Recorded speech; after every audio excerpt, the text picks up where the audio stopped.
I'm going to start being completely honest. I don't get the hype with Keegan Murray. Keegan is one of the best players in college basketball this year. Was really dominant statistically, and as such has been rewarded as like a top 4 or 5 pick on a lot of boards and mock drafts. And I just don't really get it, and I'm kind of gonna try to detail why. I'm not really gonna go into his defense. I think his defense is pretty like solid to good. 2.5 position defender, some instincts, pretty smart. Like I expect him to be a solid above average to slightly above average NBA defender, which is nice. But I think people are really keying in on the offense, and really keying in on him as a potential really impactful scorer. And I'm not really sure I buy that. So the first thing I'm going to go over is advantage creation, which is the most critical scoring trait. All superstar scorers have one or many methods of consistent advantage creation, the ability to either use their handle or quickness or height or strength or footwork or craft or touch or so on and so forth, or less conventional advantages created to get consistently good shots in the league. And to me, this is Keegan's biggest weakness and the biggest reason I don't buy him as a scorer. I went through, just as a fun little exercise, his 15.5-minute season-long highlight tape. That is full of a lot of clips, and I only counted 6 advantages created in the half court, which is very, very concerning. We'll go through them and talk about them, and I'll link the video down if you want to count yourself and tell me I'm wrong. Please feel free to do so. I'd love to discuss. But this is the only real quote-unquote perimeter creation flash that I saw this year, where he is able to use his handle here and a nice little change of pace to get this defender to bite. But as you see, Keegan isn't really even able to create that great of an advantage.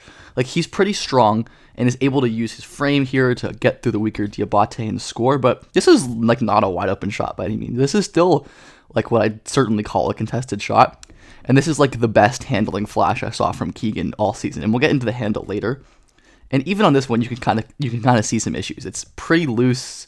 It's not super dynamic in change of direction or speed. The next two are off the dribble threes, where this one is definitely impressive for a 6'8", 6'9" guy being able to hit a nice little step back and create an advantage, even if he doesn't shoot and ends up hitting a wonky little pump fake shot.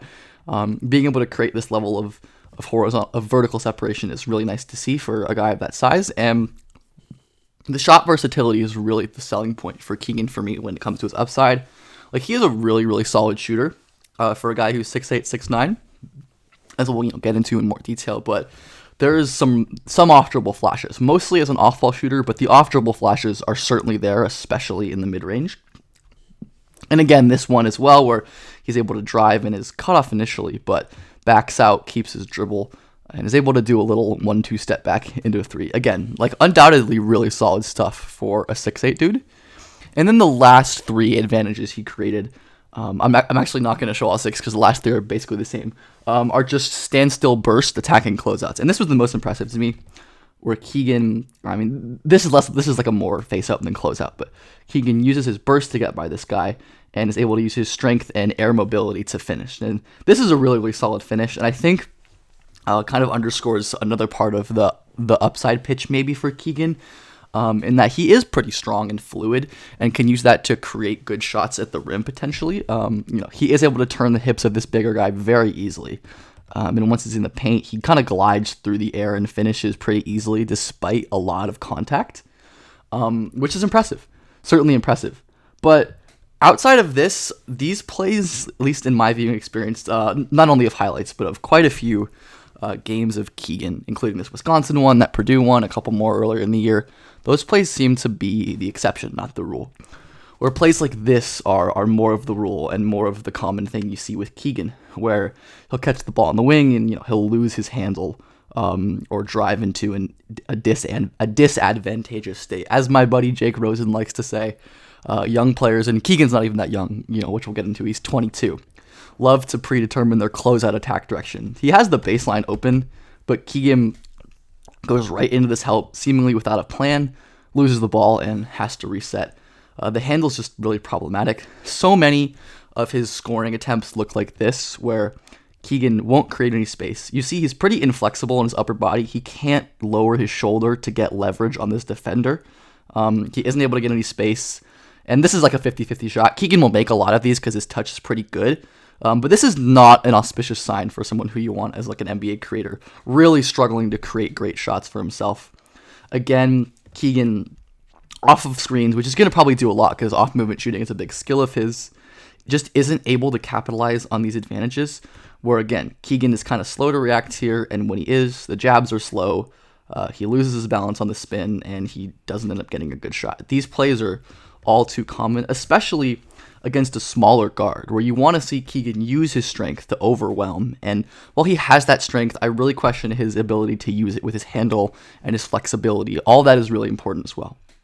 Again, I think Keegan, even when he has advantages, isn't the greatest at capitalizing on them. Like here, Keegan gets a little crease with the screen, puts his defender in jail, uses his off arm expertly to discard. And Edey's not a good rim protector. He's strong, should just go right in, but he has a crease here and pulls back out for some reason. Loses his handle a little bit and has to reset this possession. So that's just kind of part of what Keegan does, and a lot of the reasons why I'm just very much not in as an advantage creator. I believe this is one more example of that, where he attacks a closeout, and passing is a big issue for Keegan.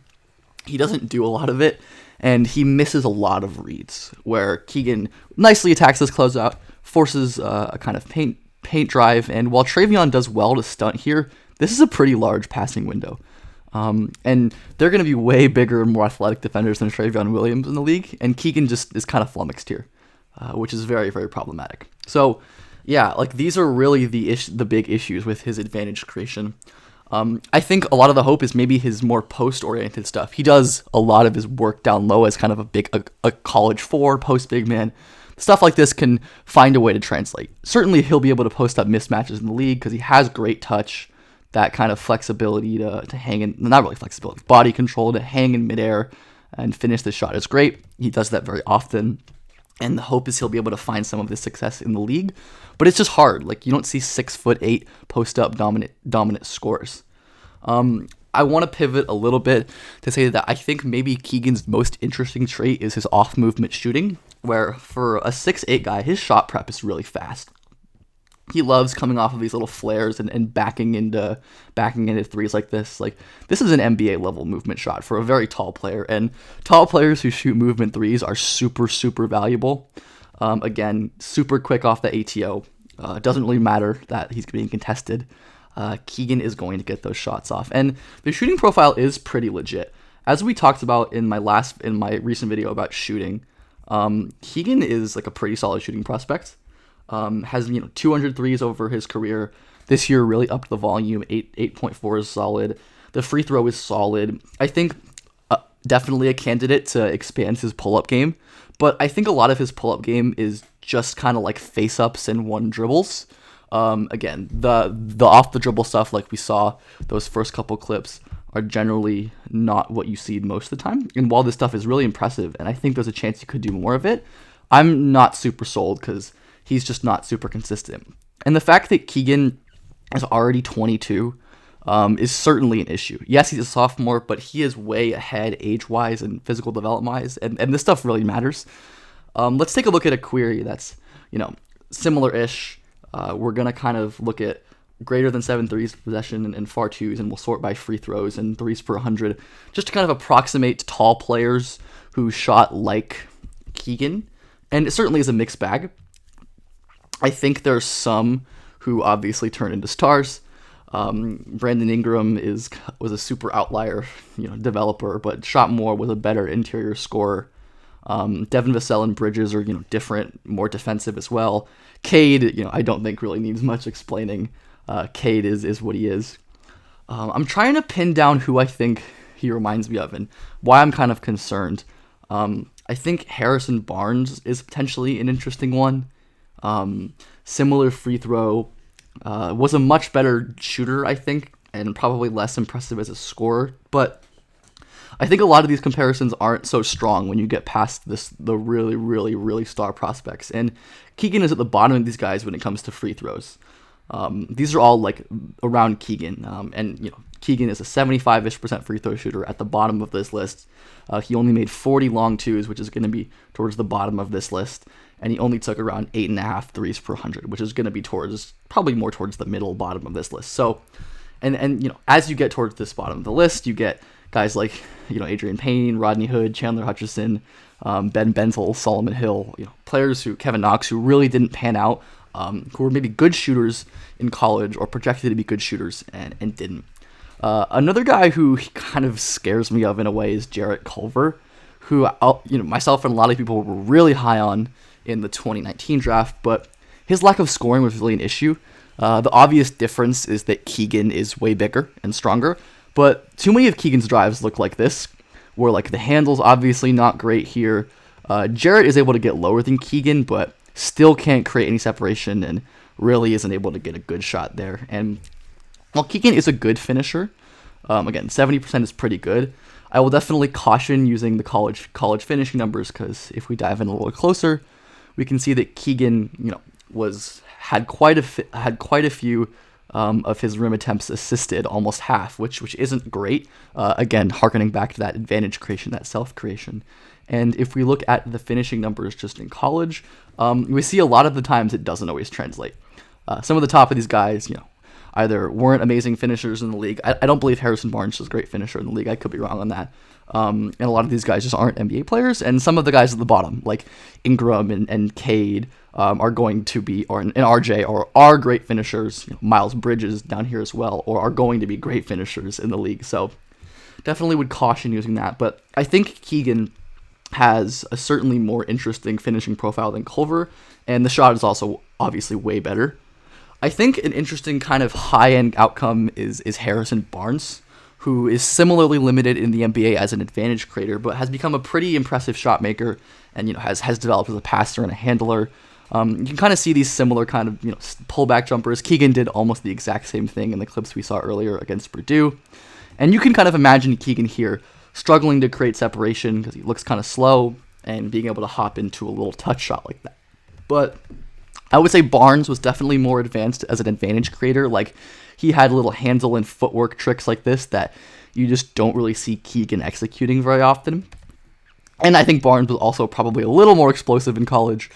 Keegan can certainly get up in space, but Harrison Barnes was doing stuff like this as a freshman, which is pretty wild. And that is to say that Barnes, this year was a freshman. He was 18, 19 years old, and Keegan was 22. Which again is pretty problematic as well, because age is so important in star projection. And Keegan developing this late is, it's not certainly a death sentence, and I wouldn't be totally out on Keegan because of it, but it's not a great thing. One of my favorite comparisons and one of the most accurate approximations I think I've found is Keita Bates-Diop, who was really, really awesome in college. He was really fun at Ohio State. Similar shooting profile as well. A little better from the line. More attempts, more threes, so just a better shooter statistically in college than Keegan, but I think the tape looked kind of similar, where you saw a lot of a lot of Keita's work came in the post, where they used him as a big man, and he used his touch and stuff to finish. And then on drives, he did actually have a little bit of a floater game that Keegan kind of lacks, but a lot of the stuff was similar. Spot up threes, driving without creating a ton of separation. I think Keita was a better passer, and Keegan is overall a much better college scorer because of the finishing and the strength and the ability to kind of drive through guys, and his burst was probably a little better as well. But this is kind of scary to me. The guys that really remind me of Keegan in college, and the ones that come to my mind, are not really comparisons you're really looking for. And obviously, none of the statistical stuff is perfect. None of the comparisons are perfect at all. If anything, they're more just one skill or role approximations, so I wouldn't get too hung up on those. But yeah, I'm worried about Keegan. I think a 22-year-old without a ton of offensive upside is problematic to me. Maybe he becomes a much better scorer than I anticipate, and maybe he's able to really translate his 3-level scoring from college to the league. But as someone who can't really create for himself and someone who can't create for others, he seems pretty limited to me generally. So I kind of expect him to be used in an off-ball play finishing role, which again, he could be good at. But is that really worth the top 4 or 5 pick, even in a pretty weak draft? I don't think so. Let me know what you think.